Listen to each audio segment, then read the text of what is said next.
না, মেডিক্লেম তো এখন আমরা সবাই করি, হ্যাঁ প্রত্যেকে করছি। আমার দুটো জিনিস জানা দরকার। এক হচ্ছে মোটামুটি একজন 50 মানুষের কত টাকার মেডিক্লেম থাকা উচিত?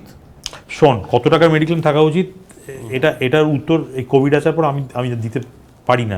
মেডিক্লেম তার লাইফস্টাইলের উপর ডিপেন্ড করছে, সে কোন ডেমোগ্রাফিতে আছে, কত টাকা রোজগার করে, সে কোন হসপিটালে গিয়ে ভর্তি হবে, এগুলোর উপর ডিপেন্ড করে। এইগুলোই তো জানতে চাইছি, মানে আমাদের সাধারণ আমি তোকে একটা বলছি, একটু বড় করেই বলি।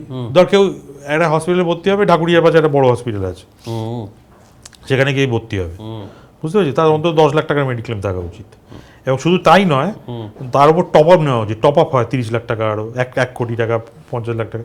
টপ আপটা হচ্ছে 10 লাখ পেরিয়ে গেলে, বেশিরভাগ ক্ষেত্রেই পেরোবে না, ওই জন্যই ওটা কম প্রিমিয়াম হয় টপ আপ গুলো। এই টপ আপটা কিভাবে করবো? ধরো আমি কোনো মেডিক্লেম করলাম 10 লাখ টাকা, হ্যাঁ, তার উপর টপ আপ হয়। টপ আপটা খুব কম প্রিমিয়াম হয়, কারণ টপ আপটা বেশিরভাগ ক্ষেত্রেই হয় না ক্লেম। আচ্ছা, কোনো একটা কেস হলো, ধর কোভিডের মতো একটা, সেটা কি আমার আগে থেকেই বলে দিতে হবে যে আমার এত লাখ টাকা টপ আপ দিয়ে দিন এটার সঙ্গে? না, টপ আপটা আলাদা পলিসি, ওটার সঙ্গে টপ আপটা আলাদা পলিসি, সেটা ওই পলিসিটা থাকলে তবে দেবে।